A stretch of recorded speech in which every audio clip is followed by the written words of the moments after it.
ndikulandireni kulikonse kumene mungakhale nthawi ino ndipo kuchokera kuno ku Times Television TTV komanso Times 360 Malawi pamenepo ndi pa Facebook page osayiwalanso pa wireless yanu ya Times Radio tafikanso ndi program ina ya Times Exclusive. Program ya Times Exclusive imatifika ndi thandizo lochokera ku Rainbow Paints. Zina langa ndine Wonder Msisia. Khalani pompo. They say blood is thicker than water. Reality tells us that even family lets one down sometimes. We still have to face the harsh weather as individuals. We say Rainbow Weather Shield paint is thicker than blood. The paint endures the hottest of days, the heaviest of rains, the dustiest of seasons, and the windiest of nights. Not even the toughest molds can stand this hero of a paint. Rainbow Weather Shield. Family and true friend that sees no weather. Rainbow Paints. Peace of mind. Part of the deal. Kupitilira ndi program yathu yalero tsopano ndati ndikuoneseni alendo athu. Alendo athu ndi bambo Andrew Kavala amene ndi mkulu wa bungwe la Manepo. Ndakulandirani Kavala. Zikomo kwambiri. Mwina tiyambire ndi pamenepa kuti kodi Manepo ndi chani? Manepo Wanda ndi bungwe limene limalumikiza mabungwe osiyanasiyana amene akugwira ntchito zoteteza maufulu anthu achikulire kuno ku Malawi. So it is a network. Okay. Yes. Now, pali nkhani imene yabuka pakatipa umati ageism nde nimafuna nitaziwa kuti kodi tikamati ageism tikuti chani makamaka Kavala? Ageism ndi kuakaniza achikulire ma service amene anakuti waja azilandira chifukwa cha age yawo, discriminating other people from accessing services based on their age. Nde zikumachitika zimenezi tikuziona zikuchitika ngati zikuchitika chifukwa chani? Poyamba ndipereke kuti zikuchitika kuti kapena malo ake adamene zikuchitika mwina malo pang'ono anzathu ama health insurance amapezeka kuti munthu amene wafika zaka 60 amamulesa kuti salowe nawo maskimu awo pokha zaka 60 zikwane ali kale pa skimu komano kuti ungotenga munthu amayi anga gogo anga anti anga afika zaka 60 kuti akalowe nawo mu maskimu awo amalesa. That is kumukaniza munthu kuti achita access ma service osiyanasiyana potengera zaka zake, ageism. Now, inuyo ngati Manepo pali I think mavuto ambiri amene tikhati kukambirana mu program imene anthu amakumana nawo mwina chifukwa chokuti akula. Takhati kuona mbuyo mwena kumanena kuti yayi ndi afiti kumachita nkhanza ndithu azigogo ena kupana kuphedwa kumene. Mukumapanga bwanji inuyo kuti agogowa azitetezedwa chifukwa inu ndine mawa ndithu nafeso tizafikanso msinkhu umenewu? Chabwino, mwalankhula bwino penepo Wanda. Chimene Malawi ananena kuti aziziwadi tiona kuti aging is a process. Sikuti munthu umangofika wakula lero. Ndi process. Choncho wina aliyense azatha kufika wachikulire. Chimene ife ngati bungwe tikupanga timagwira ntchito molumbikizana ndi anthu osiyanasiyana, mabungwe osiyanasiyana. Ngati azatha ku polisi timagwira nawo ntchito limodzi kuonesesa kuti pamene tingathe kuwapanga support titeteze maufulu anthu achikulire. Komanso tili ma program amene timapanga ma awareness kupita kumuzi kuja kumalankhula ndi the community kuwalongosolera kuti wachikulire ndi ndani, timulemekeze bwanji. Komanso timagwira ntchito limodzi ndi anzathu ama church. Iwo aja amakhala kuti ngati lachisanu loweruka la Mulungu amakhala ndi anthu ambiri mchechi mwawo nawonso azitha kulongosola kwa owasatira awo mchechi muja kuti kodi wachikulire tingamuteteze bwanji. Posachota pompa ndipereke chisanzo mpingo wa Katolika wakhazikisa siku lolingalira moyo wa anthu achikulire pa 25 July. Mkulu wa mpingo wa Katolika Pope Francis anapanga launch ndipo anzathu a Radio Maria ndinacheza nawo kufunsa mafunso angapo komano tikufuna kuti zimene apanga akatolika ku Malawi kuno pa dziko lonse lapansi mipingo inanso koma anthu osiyanasiyana tizoona kuti kodi titeteze bwanji. Mwina pamene popo tikaona nkhaza zimene zimachitika mdziko muno zimachitika nkhaza zosiyanasiyana ati malevels osiyanasiyana pakati patakhala kuvutikanso ndi nkhaza za ana achichepere mapezeka kuti makamaka mwina ana atsikana uchitidwa nkhaza ndi anthu akuluakulu mukamaona effort imene imayikidwa mwina pofuna kuteteza ufulu wa mwana ndi effort komanso chidwi chimene chikupita mbali imene yofuna kuteteza anthu akuluakulu tili ndi balance yabwino kapena mwina tumapezeka tachikulirewa mapezeka nkhalamba iyi tibe nayo ntchito kwenikweni koma mwina tilimbane kwambiri ma resources ambiri energy ambiri tiyike kwa kumene akuphwanyidwa mafulu anthu ena akuphatikizapo mwina ana achichepere. Ayi ndithu there is a very big imbalance. Zimaoneka kuti sizolakwika komano nkhani yoteteza kapena ma initiative oteteza ana achichepere amakhala ndi attention yayikulu kusiyana ndi ma initiative osiyanasiyana oteteza anthu achikulire. Ndikupaseni chitsanzo chimodzi Wanda. Takamba nthawi zambiri za kwa nsundwe komano tinaona mabungwe osiyanasiyana sindatchula mayina mabungwe osiyanasiyana demonstrating mulilonge muja malo osiyanasiyana kuti ayi ufulu waphwanyidwa zinthu zabwino eti titeteze ufulu wa ana asikana amayi choncho komano chaka chathachi wachikulire mzimayi kudeza anaphedwa pomugenda miyala nengati kuti anthu mukupha khaya ndi mbuzi khaya mufuna mukupha nyama kuchire kugenda miyala wachikulire ndikufera pompo ogendawo ana achichepere.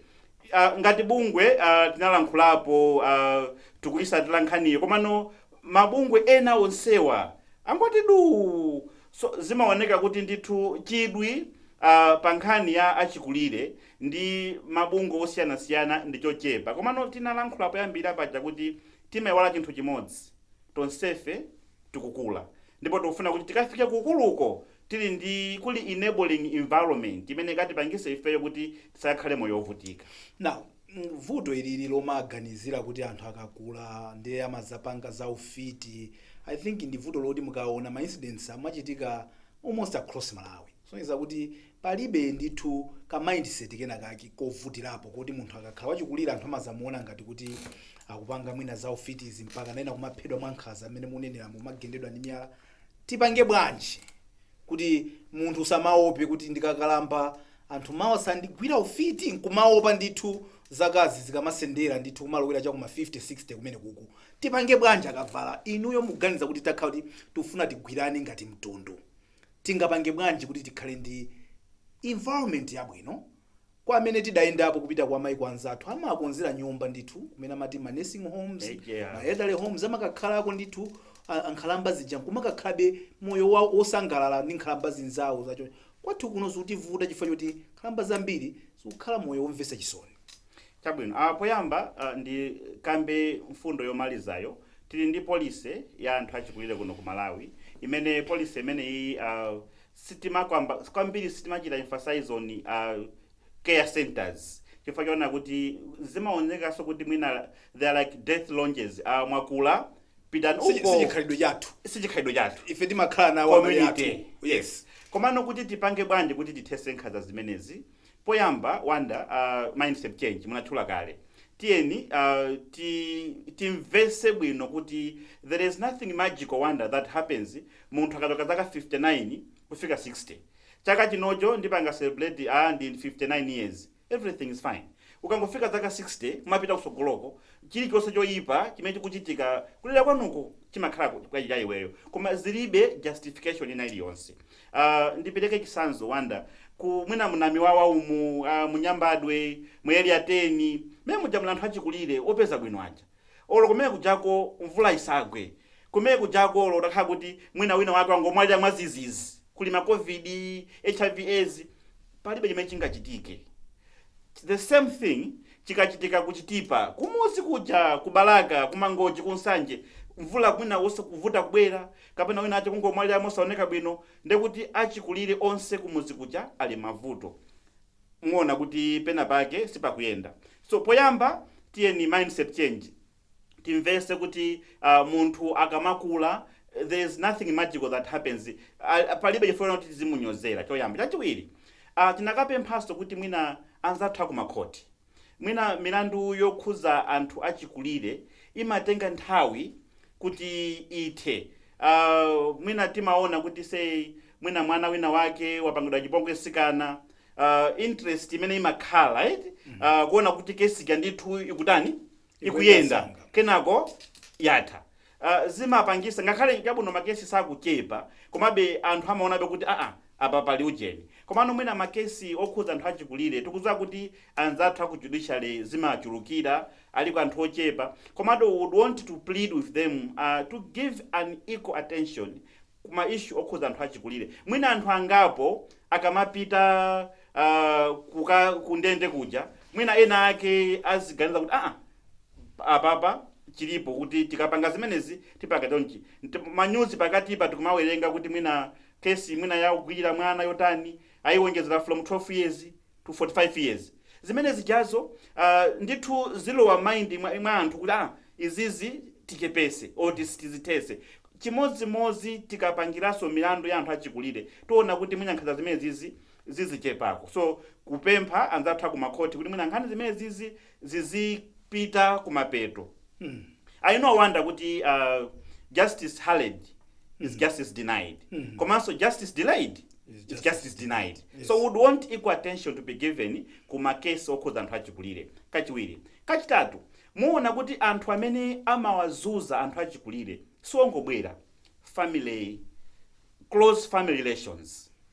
Ndamene ukamva kuti mwina wachikulire kumulanje amafuna kumupha imakhala kuti ndithu it is ka conspiracy koyambidwa ndi anthu apabanja pompo. Vuto limakhala chani kuti munthu all of a sudden awa ndi mayi ako awa ndi bambo ako akulera iwenso wakula waberekana ako then asambuka afiti kapena fankhani za ufiti zovuta kuchita proof. Yes, that's why baby anthu amafuna kodi nanga zona zeni zimakhala zili but even though zakha kuti pali kachilungamo in whatever you're saying kodi do we take matters into our own hand Kavala, are you satisfied kuti ngati limodzi mwa bungwe limene mukubweresa network ya mabungwe mukupanga sensitization yokwanira kuti anthu azindikire zimenezi kapena muperewera manja pena pake muperewera mphamvu mufuna bithandizo kuti uthengawo ufike kuti mene timamuonera mwana wakhanda tikamansangalalira kwabadwa mwana khalambaso tiziona chonchoso kuisangalalira kuti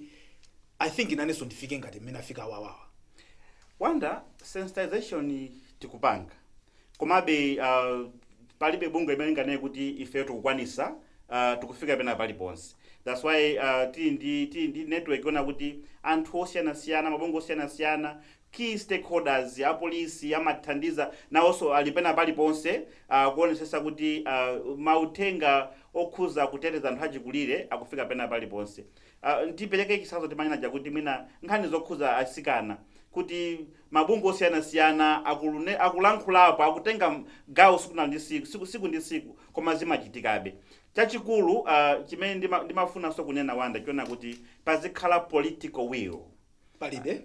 Political will ikakhalapo ngati ilipo ndiochepa. I mean, I all know an approach. Ngati ilipo ndiochepa. Yochepa bati.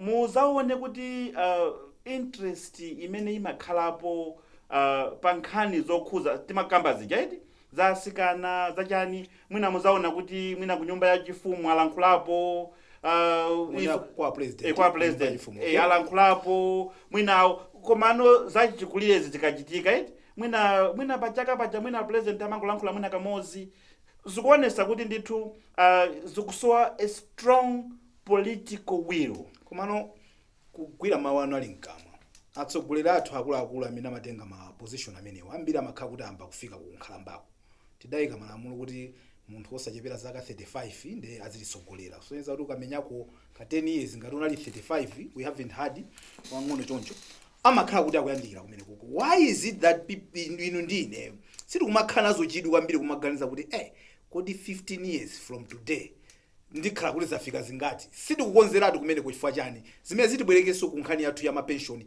nkhalamba zathu zimakhala miserable life anthu kumasonkha ndithu kuyimangira nyumba yeti ndi nkhalamba yakuti achita contribute dziko lathu tili ku political will safune kusokonezani timasowa paja sogolathu ndi akuluakulu or even mukayang'ana amene akutisogolera pano tikangophatikizako kumene 20 years nawo soda zakhala gogo padakali pano tikuonesa chidwi kuti tikonzeko kumene tikuloweraku.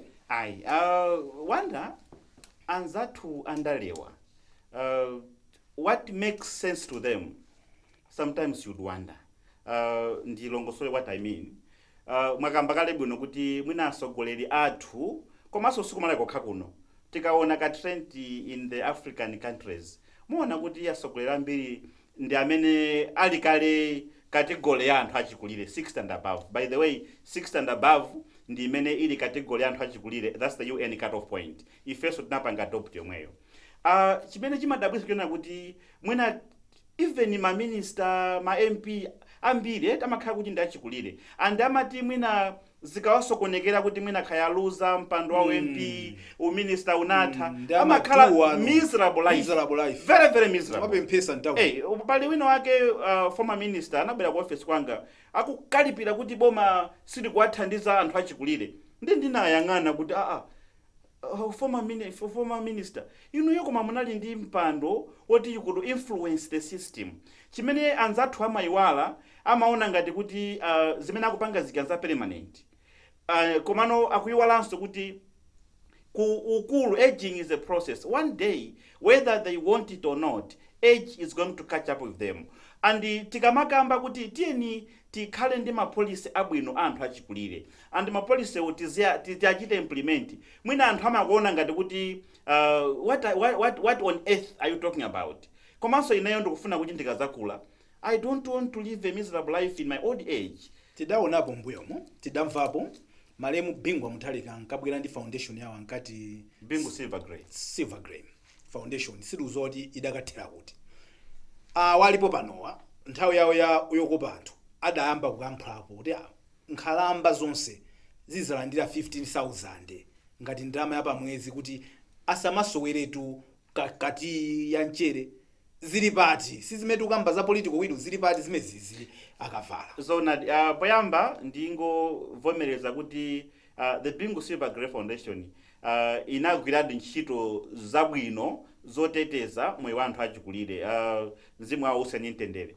Anzathu atose ananena kuti akapasidwa mpata oti apite mboma azakhazikisa amanena kuti monthly allowance kwa anthu achikulire imene which is an old age pension scheme ndikumatchulaso kuti 15,000. Panopo zikuonesa kuti ka priority kali upside down. Mudayisirapo kupanga follow up kuti zili pati. Kupanga follow up ndi ntchito yathu imeneyo ya siku ndi siku. Budget yoyamba yapita ija imene anayabweresa ku parliament atalowa kumene mboma mu June last year. Tinamvesa kuti anthu alowa kumene komanso mwina ali ndi 6 months kuti ujeniyo amalizise the financial year. Komano timadika kuti budget imene ikubwera inayi yayamba kale tisinthalu mu April pati pano pati ndi budget inayi. Yes. Timayembekeza kuti okay sitikufuna kuti lero tingozuka lero nene kuti tayamba pension ndi process yokhazikisa pension. Amene papati kamati tifuna tiyambe pension iyi ndikufuna kuti tisiyanise pali pension imene anthu ena adagwira ntchito bwinobwino nkupuma amalandira iwacha amene adali mu formal sectors tikaona kafukufuku akuonesa kuti pa nkhalamba zathu zimene nazo about 5% ndi amene adagwira ntchito za formal okuti amalandira mwina pa 14 paja kutanthauza kuti 95% adali mu ntchito koma sizidali za formal mwina salandira kalikonse. Tikamakamba za 15,000 imene tikuchita target amene wawa amene adali mu informal sector wa ndi pano akusowa ngakhale kuti agule paketi ya sugar kuti amwete.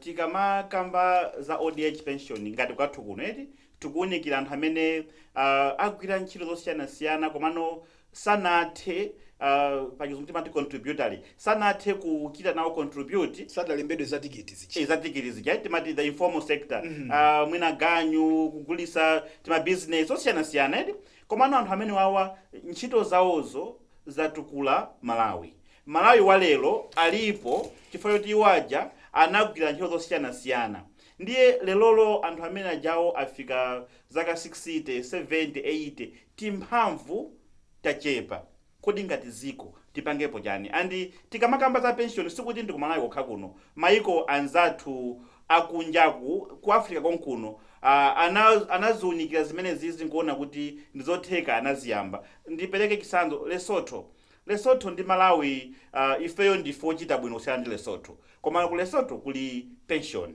zikubwereranso nkhani ya political will. Ifeyo tinawathandiza a Ministry of Gender, Department ya Disability and Elderly kuti achite pachizungu timati feasibility study kuti ndizotheka nkhani mabwera yomati ndalama kuti ndalama lese kuti for argument sake tili ndi agogo 1 million ma 15,000 pa mwezi tili nawo ngati ziko kuti tizapasa azigogo amene wasitingo apasa mwezi umodzi kenaka basa akuluakulu tibe ndalama tizizipeza kuti ndalama zimeza ayi wanda chimene bafuna kuti anzathu andale achimvese bwinobwino. Tibanena pachizungu kuti progressive realization of rights. Chimene choyamba chimene tichite political will anayionesa nthawi ya kampeni ija ikhalepo. Kachiwiri tione kuti ineyo ndimanena kuti we don't have to say where do we get the money. That question doesn't arise. How much money can we afford? That's the question now. Ndi ndalama zingati zimene tingazikhazikise kuti chinthu chiti chiyambe. Ndikupaseni wanda chitsanzo chimodzi. Anzathu andale chinthu chimene achifuna amachipanga. Posayidwa tinaona kuti boma lapita lija anayambisa kuti cement and matter subsidy, and all from nowhere chinkampasula mabilioni ochuluka chinayambidwa. So nkhani ya pensioni political will ikhalepo. Chimene tingachite, my advice to the politicians or to government, should I say so, is tisamayangane kuti kodi ndalama tizitenga kuti. How much are we willing to allocate for this? Ndiye tikhoza kugwizana kuti okay, zimene amapanga anzathu maiko ena tiye titengeni okhawo amene afika zaka 85 tiyambire penepopo, because what matters is to stake off on the ground. Tikatenga amene ali 85 or 90 years for argument's sake, 90 years tiona kuti mwina alipo pafupifupi maybe less than 100,000 kumalawi kuno amene afika 90 years. Kufika 90 years usimasewera kumalawi kunotu. Ambiri timakhala kuti between 60 and 90 pakati papa patifuta. Kufika 90 alipo chepa inake ndithu ali 95 ndikuzuwa ngapo afika zaka 100. Titenge from 90 siku lonse la Malawi lino akhala ochepa mwinaso 30,000 or even 20,000 tiyambe ndi amene wo. Ndeno kusogolo kuno timana kuti tiziona kuti kodi income yathu as a country ndiyo tani. Kodi kakeke tikagawe bwanji tikhoza pang'ono kumasisa the eligibility age kuti before you know it within 10 years mina tili pa 75. Ndipereke chitsanzo ku Zanzibar. Ndinali mmodzi mwa anthu amene ndinakakhazikisa nawo ndondomeko imeneyi ku Zanzibar, ndipo ndikuiona ikukula. Inayamba mochepa, inayamba ndi anthu pafupifupi mina kaya ndi 500. Kumapasa $5 about 3,000. Komano panopo ikukula pang'ono akuiona kuti program ndiyotani ndiyofunika. Panopa kumapasa $15 komanso ikufika anthu pafupifupi mina 3,000. So chimene chikufunika panopo wanda lonjezo la kampeni lija tikhale pansi tilikwanirise. Limene lijalo kusalikwanirisa panopo they is taking other persons for a ride. And sindikukhulupirira kuti kodi azabweraso bwanji kwa achikulire ndikumaka auza another promise atalephera kupanga iyi. Mukunena kuti pakakhala kuti andale afuna chinthu amapanga ndithu. Mwaperekapo chitsanzo apa munena kuti akakhala kuti amafuna kupanga malata and cement subsidy adapanga AIP taiona ikudya zindalama zambirimbiri koma chifukwa chokuti mwina ili ndi political connotation somewhere ikuchitidwa. Pavuta pati, and I keep asking you this question because asogolera tusiyana ang'ono ndakuluakulu otena so afika kale kuyedale pomweko. Pavuta pati kuti achite plan zokuti zinthu zimene zizi they will be the beneficiaries so even iwo akachoka maudindo amene akulandira ndalama zabwino panowa. Chabwino iwo mwina atha zakhala well off for the rest of their lives. Koma abale awo amene afika zaka zikuluzikulu suvuta pati kuti tichite plan bwino ifeyo ngati dziko kufuna kuyang'anira anthu athu akulaku. Kumaona chikulire ngati anthu opanda pake. That's the problem. Tisabise chichewa wanda. Andale nthawi zambiri the focus imakhala on the youth, which is very good. We are talking about the demographic dividend. kodi achinyamata tiwapange support bwanji so that they should become productive to the country. An excellent idea. Koma, wonder, my personal philosophy is you cannot talk about demographic dividend without talking about the longevity dividend. Masaidi ako ini. Imozi coin yomweyo we heads hotel. Yes. Demographic dividend, longevity dividend. Kodi tipange bwanji kuti achikulire tisamaone ngati anthu opanda pake. Tilikale ndi umboni anthu azaka 70 60 amatilamulira akutilamulira ndi anthu opanda pake. Tikangopanga 7 townimu ma CEO makampani osiyana wanda mona kuti 80% ya ma CEO they are above 60 above 70. Tilikale ndi umboni kuti given a conducive environment achikulire can deliver. So mentality yomaona achikulire ngati anthu opanda pake pakati pa anthu anzathu andale ichepe. Komanso wanda ineyo ndinakhalapo ndichidwika ngapo siku lovota lija mamawa anzathu ama television matuonesa mene anthu akuvotera upeza wachikulire gogo kuli mvula alibe ndi umbrella lomwe msana wake wapinda alipanzira funa katani akavota achinyamata they're still having fun akavota mwina mazulo aoneka kuti kodi the voting trend kwa bwanji. Achikulire wanda ndi amene amayika anthu pampando. This one I owe no one an apology. Achikulire ndi amene amayika anthu pampando. Wanda ndikuuze 1998 census inaonesa kuti achikulire kuno ku Malawi alipo pafupifupi 365,000. 1998 yes. Analipo 365,000 there around. 2008 10 years later 685,000, almost double the number. Yes. 2019 NSO report lao likuonesa kuti alipo 985, almost a million. Wow. And kunoko wanda timaona kuti president amathakunya ndi mavote 1.7 million. Not so. Yes. These are realities. Yes. So achikulire okhawa they can determine the winning candidate. And not they determine the winning candidate. Now, kuwalonjeza iwaja chinthu 15 minutes ndikusawa pasa kulakwa. It's a mockery of other persons. Mudapeza mpata.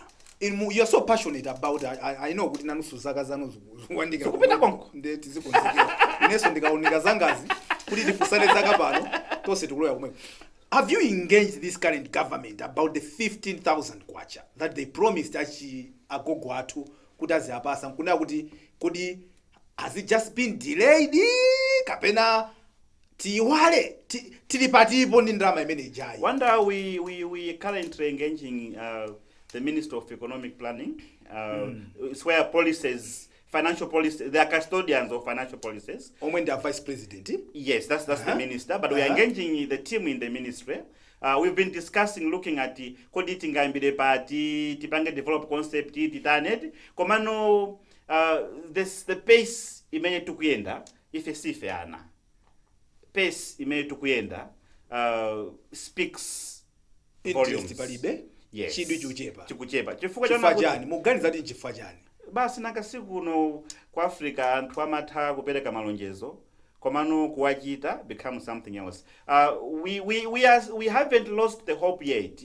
We akakhala chaka chimodzi and there are 4 years. My only worry is anzathu handaliwa akalonjeza zinthu zija. The first 2 years ngati sazipanga, forget it. Chifukwa the other 2 years akupanga prepare for campaign. Ndema priority amayamba kwenda upside down. So ngati sida chitike muchaka choyamba chachiwiri, forget the it. Priority. Our president yaupuma ana the recent one. Akumangocha aku Page House. Yes. In 2018 akulankhula mu parliament. Timati chani sona. State of the National Address. Yes. Ananena kuti taona kuti kwa chitido kafukufuku feasibility study tinapanga support ya Minister of Gender. Ndipo yekuonesa kuti achikulire ku Malawi kuno akukhala moyo wovutika. Ineyo boma langa likhazikisa old age pension scheme to address the poverty and the vulnerabilities that older people are facing. And we all clapped hands for the professor. We told him this is the way to go. After statement in 2018 May, I 6 May there around because I had interest in that statement. we tried to engage the DPP government till the time they were booted out of the system. Nothing happened. So what we are saying is, I think it is high time we continue to give other persons the dummy. I think they've had the dummy for too long.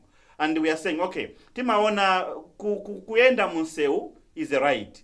Malamulo atwaziko lino ama mpasa muntu ufulu oti akuzopanga demonstrate ngalalo kwiya ndi something. Koma we don't want to go to the extent yopanga mobilize other people to go on the streets to demand for what was promised. Koma the West come to the West. I think it is ango panga mobilize other people. Mina the next akamapanga review the budget in whether the financial budget sinta not sure kuti koda azipanga review November bodi chaka chikusinta April. Yes, tukuyamba tiziyamba chaka in April and not yes. in July. Not July. So not sure whether the budget review November ita kuchita mix. Yes. We would say kuti amwena kungu apeza chikulire kwa kupita nawo ku parliament kuja kuti amwena ndifeyo mukamaka mbiyana za chomazi kodi ifeyo nkhani yathu ya pension ija no kama timanena kuti Wanda wakhate samunamiza sabata ino ali chikhalire basi tamuganizani Wanda gogo ujayo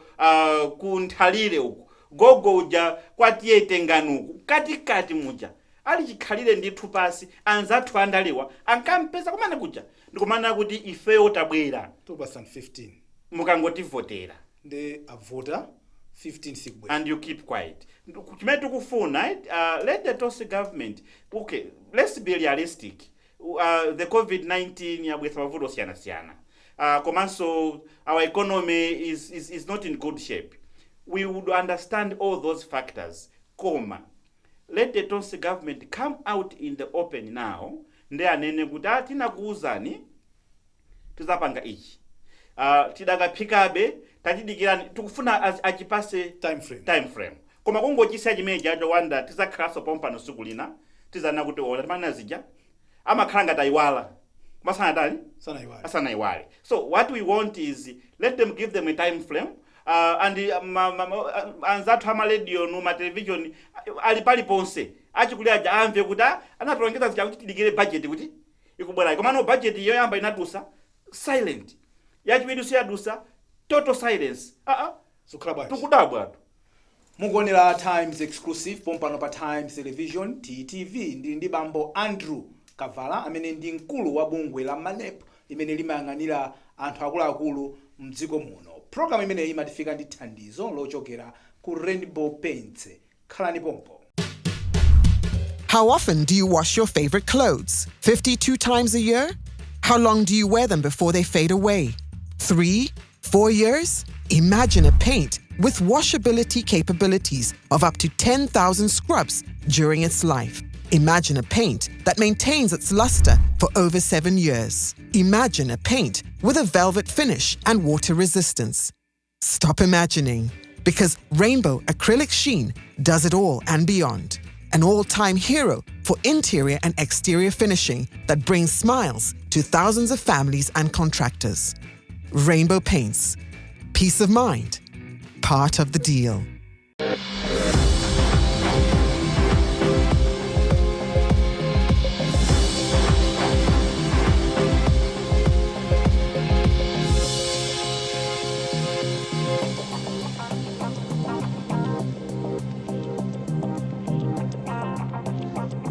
Ndikulandireniso pamene tikupitirira ndi program yathu ya Times exclusive ya lero imene ndikucheza ndi bambo Andrew Kavala amene ndi mkulu wa bungwe la MANEPO limene limayang'anira ndithu anthu akuluakulu ma senior citizen muziko muno. Ngati mwafika zaka 60 kupita mwambamo ino ndinu achikulire nde Akavala ali pano ndithu kufuna kuti pazikhala zina zimene tizipanga ncholinga chokuti anthu amenewa azimva kukoma chifukwa choti achita contribute kudziko la Malawi. Akavala azifi mavuto amene anthu akuluakulu ali nawo ngosakwana, paliso mchitidwe wina umene umachitika ndithu ndi achinyamata amereka nawoko pazifukwa zina mwina akukanika kuti awasunge amakasira gogo, komanso ena ndithu amakhala kuti atisiya ndithu, so anawanga masiye akukampasaso mgogo yemwe ujayi amene alibe ndithu pogwira. Now mati ukawerenga ma documents statistics ikuoneka kuti 40% ya ana amasiye mdziko munomo akuleredwa ndi anthu akuluakulu ndi nkhalamba zimene zilibe pogwira. Tupanga bwanji kuti tipange support anthu amenewo? Zona Wanda, isepite kuti achikulire tawapasa timanena kuti they have become parents again. Komano they have become parents again nthawi imene alibe zowayenereza zoti angawasamala naja.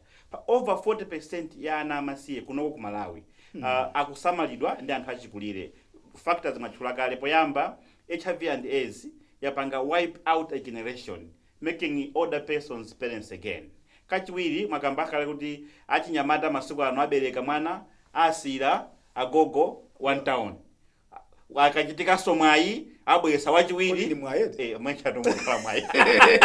Amakachita mwayi kutauni kuja kumabweresa zizukulu some good Samaritans. Nde kumeo jasaka peza wachiwiri akamusiya. Now the problem with this system is tukwapangisa achikuliraja kumakhala ndi ma stress. Nangasona kuti ndisamala bwanji nditani. Now kusamala tu mwana Wanda it requires resources. Osati ukhale ndi zindrama zambirimbiri. A bit of resource kuiven ngakhale school ili yaulere.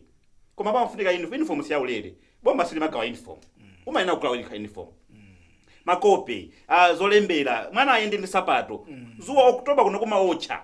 Mwana uguleka Sofia ka sabo inakeka plastic. Ndi zambirimbiri. Kaleli jantha masuka na kupanga be kunyamula kakachimanga mbotolo kutani. So kusamala mwana ndi chinthu cha mtengo wapatali. Chimene tampasa tamuganizani niyo gogo wa zaka 80. Nde mumsire mwana wa zaka 6. Amuyambise stand 1. Zitheka? Are we being realistic? Mwana uja kuswa kuti akakhala ndi assignment.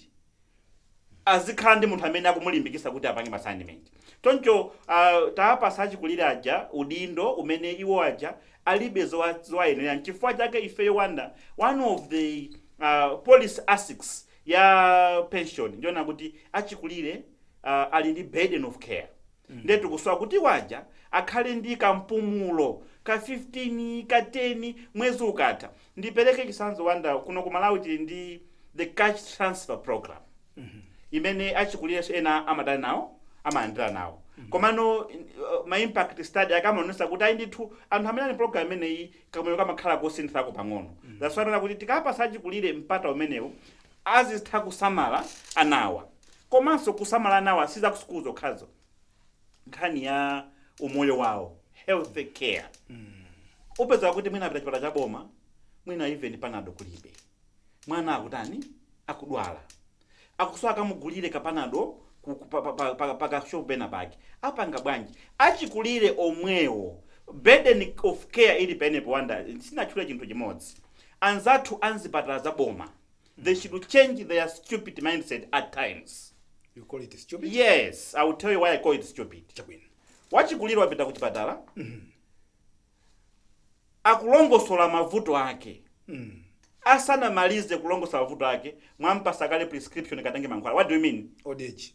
Amakhanzo zodwala zambiri matupimu makhati mwamba kugonja. Ndi amangoziwa kuti awa basi simunamaliza ufotokoza uzowa kale kuti old age. Wanda, that's what I called a stupid mentality. Old age simatenda. Munthu aliyense ali liable kumatenda osiyana-siyana.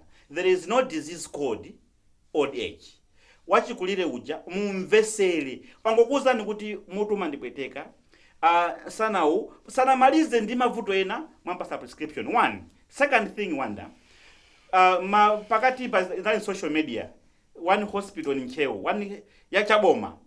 Achikulira mabweza kuti mankhwala tili nawowa tikusungira achinyamata. Or achichepereko. Or azaka za mbuyozi. What message are you sending to them? Inuyo mwajelira kale. Takabadikira niku nthawi imene mulungu azakuitane. No. That mentality needs to change, not tomorrow, now. Why should it change? Munthu wina aliyense does not lose their dignity at any age. Choncho chomana ngati kuti izizi tikhoza kwapasa awa achikulirewa anagelera kale. Achikulire ali ndi they should enjoy equal rights when it comes to access to health care. Osati poka nthawi yovota ndi akhale kusogolo kuti awa ndachikulire ndi ayambe kuvota ndiwowa kapena mwina nthawi ya ife tikakwera mabasi timapasa mpando ulemu ungokhala umene ujawo zina zayi nkhani ina imene ndimafunanso ndikufunseni ndiyo kuti even masubsidy aja timakambapo amalata chanjani kuti achikulira amachidwa consider kuti inde panopa nkhani imene ili mkamwa ndifetereza kuoneka kuti wakwera kwambiri not just in Malawi on the international market. Yes, kuoneka kuti fetereza wakwera. Now when you look at ma subsidies amene tili nawo aja, even gogo amakhala on the same level, does that benefit munthu amene uja kapena bwezipo makhala special consideration kwa mwina ma senior citizens athu akuti yes wina aliyense mwina kutenga 4,000 enkanthu koma awawa mwina azitenga mwina pa 2,000 tidamvapo usasogolera athu akunena kuti pazakhala anthu osaukisisa amene azapanga enjoy some benefits even though a product is already subsidized. Yes, wonder, and this, before I answer that question, Ndipanga congratulate the Directorate for Road Traffic and Safety Services. I went there yesterday, then ndinaona alembapo jona kuta wachi wina munthu wina aliyense wafika zaka 60 usakhale panseri ungoyenda ukalandire service. That's excellent. I know mabanki angapo usakupanga zomwezo. That mentality should be a model in our policies. Nkhani ya fertilizer subsidy ndiyo vutilako chifukwa the beneficial identification is left at the discretion of the community, which is very good though. Komano kumuzi kuja amaza kuti mafumu anthu osankhaja, they have got a personal interest, and where discrimination ya anthu achikulire is ndikutiko inu mumpaseko amene uja wasaka 90 uja kalimira kutiko tapaseni apo nangasipe naso mwina umakhala kuti afumu aja khandano lembaja munakaona mazulo ndika 50 kwache ku Malawi tukuno pajatu tonjo zikuona kuti system yoseyo though on paper imaoneka kuti ufuna ipange benefit anthu achikulire, it does not translate into the same at the community. Achikulire ambiri akuvutika chaka chathaji nali ndi interest I moved malo angapo nthawi ya fertilizer kuti anthu akagula makhala 2 days pa line kwapeza achikulire ndithu nachiza nawo awukhala nawo 8 years ali pa line agogo tankanga ndakhala pano masiku 3 akunjenjemera. Are we being fair to other persons? Seriously, what are we doing in terms of policies? Because yes, tikadusa pamene popo tiyang'anaso implementation, because ineyo zoti amalawi timalemba mapepala abwino ndi aliyesaudziwa zoona zake, and we are very good at, and anthu ena amabwereka mwanenapo inu kuti munali ku Zanzibar makathandiza zimene tulephera panga kuno ena akuzipanga uko. Tidamvapo kuti even a Rwanda adazabwereka Malawi Vision 2020 ziko lawo panopo lankakanduchi feta lemba ina pano 2063 sindikudziwa kuti mwayikamo zotani mu 2063 zothandiza. In terms of policies, kuti ni ma policies amene tikuzoona kuti ma policies awa deliberately tidayikamo ncholinga chokuti akuluakulu azimva kukoma pa ntchito imene ayigwira mu zaka zawo at whatever level. Munthu sungakhale zaka zonsezo usachita contribute to the growth of your country in one way or the other. No way. Do we have such policies? If we do we implement them? If we don't, what should we do? In the first place, our policies adopted the one-size-fits-all approach. That's a problem. Timangoli social welfare. I've told people wonder that way the social welfare is meaningless. What do you mean social welfare? And the other people are heaped into that category of social welfare. Ndingo kamba hapo chintu pang'ono wanda. We have been engaging in the NSO. Mbuyomu akamapanga kalembera wao, any other surveys amapanga disaggregate data up to 49. Ndiko malemba kuti kenako 49 and above plus. So what does that mean? Other people are invisible, and that was a contributing factor why my police atu ambiri have been very silent on aging issues. It's of late we are saying no, disaggregate the data all the way up to 100. As amakale invisible achikulire, don't put them as a lump sum into one category, because my needs aren't at 60 years are different needs kwa mtu amene ali zaka 90. So panopo the Minister of Gender ya konza bill, old age bill imene hii we are hoping kuti in the next sitting of parliament ipita akangambirane imene muli zinthu zambirimbiri zokhuza moyo wanthu achikulire. Are you happy ndi momwe ilili? Yes, I've been part of the process. I'm happy with it. My only worry is when is it going to Parliament? You know, the same thing. If something doesn't look so sexy, if I can use that word, to politicians, there are so many bills with the Minister of Justice. Koma kuti pangidwa apite ku cabinet, apite ku parliament. Amakama bill amene akuza kuti iti panga translate into immediate votes, or this one will give us popularity. So we want to move, to migrate from that thinking and begin considering bills that have got public welfare ngati anthu achikulire. Choncho ninganene kuti mapolisewo mbuyomu anali silent. We are trying to engage Agenda 2063, Malawi 2063. We've been working very closely with Dr. Muntali and his team at the National Planning Commission. And indeed, the development agenda has got issues about other people. What matters? Implementation. Talking about implementation, Makambabu hapa kuti kuchoka 1998. Meti majoka 300 chaku 1000 umaza fika 2010, 2008, 10 years later makauta dumpa 600.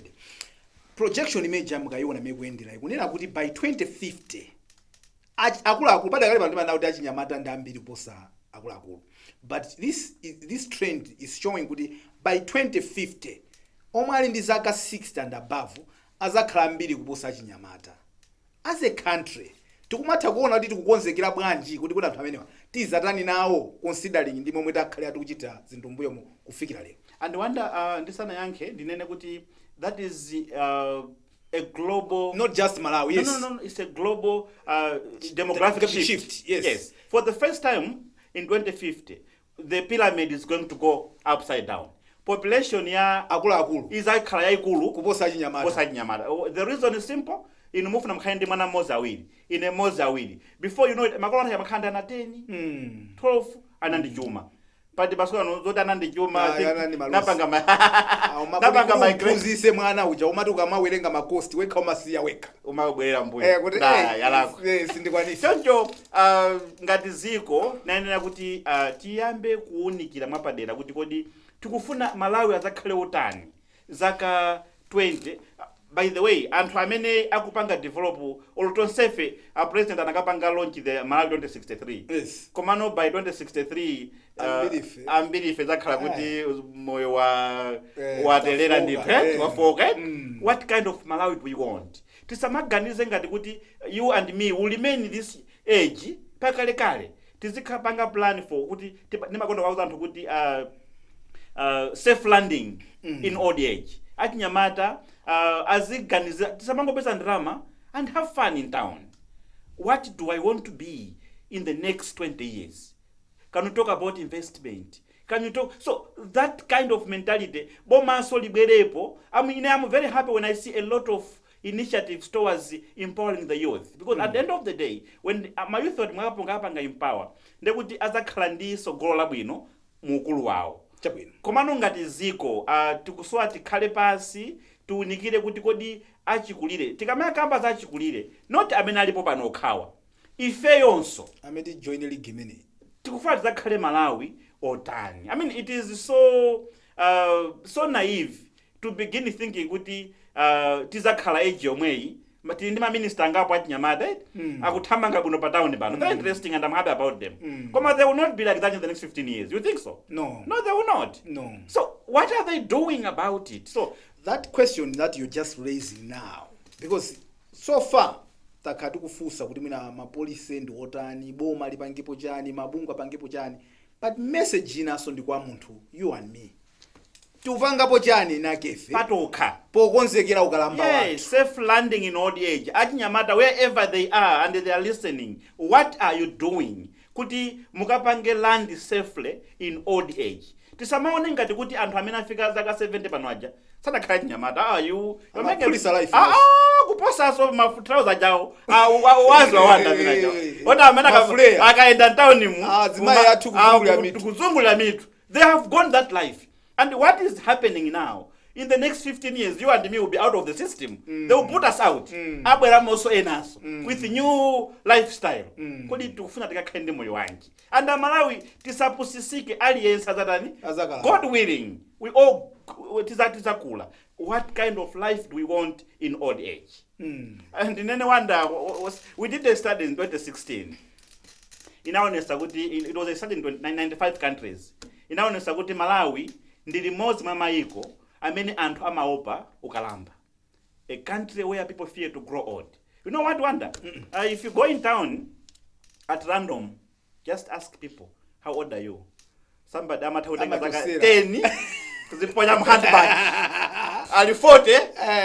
Just 10, 31. Are you idiot? Why are you keeping zaka zako zinazo? So people are too scared to grow old. Why? Why is that so? It's because you think you're not ready. You think you would have achieved zina zake zijazoti pa chaka chichonse chikamayamba timakani resolutions. Chaka chino ndifuna nimange plan. Ndi chaka chachapita suna imange yake. Nde umatha kumaona zakazo ndi zimene what you have, you think you're not ready for that type of life yokuti basi mwina nanga simphavu zimamba kuchepa tumbirako malimba nditu. Ndalipo siku lina lake ndimafuna uswera mpira nikathamanga kwambiri that day uzandipasira mpira ine ndavasana te ine mpaka na mwinatu miezi iwiri nsana maexele mpaka na physiotherapy ine kathupe basi kutatu kwa dolo kavombereni kathupe kutaka dolo kavombereni kathupe ndipo yakati maopa anthu kuti basi life ija basi ndasiya ndithu atimaopa and it's unfortunate because it's self denial. You are putting your head in the sand. Kukubwera moto mwana ngati kuti wazikapanga kava weka koma just hidden your head. TNT chivomereze kuti tikukula. And we know when you talking about aging, it's not about those who are 60 years. If a lady delivers today, mwana uja akabadwa lero, mawa sakras 1 day old, 2 days old. That's aging process. That's how it starts. So TNT chivomereze kuti at some point we will get into the old age. Tikafuna kuti tikakhale ndi an enabling environment. Tupita kumapeto wa program yathu akavala ndimati ndupasi nimpata kuti muyankhuleko mawu ena amene mwina munasunga sindikuzati mamene apita kwa ndani. Whosoever must listen to this. What is it that we need to hear zokhuza chinyamata amene akulu athu achikulira athuwa ndi how we must prepare moyo umenewo. Chabwino mawu anga osiriza ndiona kuti aging amalawi anzanga mundimvesere bwino. Aging is not an emergency. Aging is a process and all factors constant tonsefe tizakula. Tiyeni tiwalemekeze, tiwateteze anthu achikulire. Komanso ife wachinyamata tisaiwale kuti siku lina age is going to catch up with us. Tiyeni tiyambe kuzikonzekera kuti tikamafika kukuluko tizakhale kuti tili ndi an enabling environment. Ndrama za retirement sizogulira nyumba. Tiyeni panopo tizikonzekere. Whatever small we are getting, let us invest because that investment is atipangisa kuti tikakula tizizakhale ndi moyo wa zinthu zimene the basic necessities at our household tikuzipeza. Ndathokoza Kavala. Siko mkwambiri. Andrew Kavala mkulu wa bungwe la Manepo amene ndi network yoyang'anira anthu akuluakulu mdziko muno kutitsiriziranso program yathu ya lero ya Times Exclusive. Malo mwa David Maseya komanso Nelson Chatuwa, dzina langa ndine Wonder Msisia, ndikupemphani kuti pitirirani kuonera ma program otsatira pompano pa Times Television, TTV komanso Times 360 Malawi Facebook page komanso kumvera ma program otsatira pa wireless yathu ya Times Radio. Goodbye.